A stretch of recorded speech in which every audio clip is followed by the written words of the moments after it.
Trust through suffering. Imagine you've got it all: wealth, health, a big family, and respect.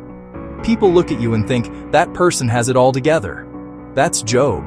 He was living the dream. His life was perfect, until it wasn't. One day, up in the heavenly courts, a conversation happened between God and someone sinful, Satan. Satan challenges God, saying, "Job only loves you, God, because everything's going his way. Take it all away, and he'll curse you." God decided to prove Satan wrong. And just like that, everything changes for Job. In what must have felt like one blow, Job's wealth disappears. His crops are ruined, his livestock are stolen, his servants gone. And then it gets even worse. Job's kids are killed in a tragic accident. Imagine being told one bad thing after another in a short amount of time. Imagine everything you thought you could count on just swiftly taken away. But Job doesn't give in to anger. He falls to his knees, and instead of cursing God, he says, "The Lord gave, and the Lord has taken away. Blessed be the name of the Lord." It's almost impossible to imagine, right? If you had everything, your money, your family, your health, and then, in an instant, you lost it all. What would you do? What would you feel? But Job doesn't stop there. He sits in his suffering, just trying to make sense of it all. And that's where things get even harder. 3 friends show up, they sit with him in silence for 7 days, which is actually the kindest thing anyone can do in a moment like this. But then they start talking, and it's not helpful. They suggest Job must have done something wrong for all of this to happen. They say, "This is your fault, Job. You must have sinned."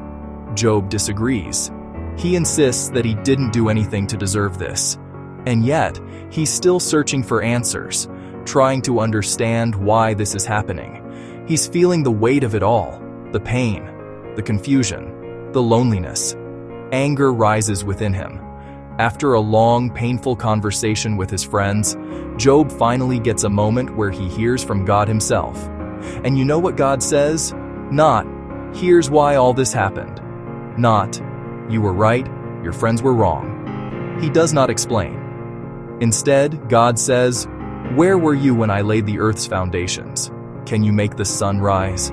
Can you stop the storm?" In other words, God's saying, "You don't always have the whole picture. Trust that I do." And then Job, who's been so angry and confused, finally answers. He says, "I know that you can do all things, and no purpose of yours can be thwarted." Job doesn't get all the answers. He doesn't know why he had to suffer, but he chooses to trust God. And that trust is what changes everything. God restores Job's abundant life, giving him back even more than he had before. But the most important thing isn't the stuff, it's the transformation. Job learned something we all have to learn at some point. Life is hard, and sometimes it just doesn't make sense. But even in the most difficult situations, we can hold on to the Lord and trust, even when we don't have all the answers. Sometimes, life's gonna throw us curveballs we don't see coming. However, like Job, we're called to keep our faith alive, even when it feels like everything's falling apart. Because the truth is, no matter how dark it gets, there's always a sunrise waiting for us. The Book of Job 1:42.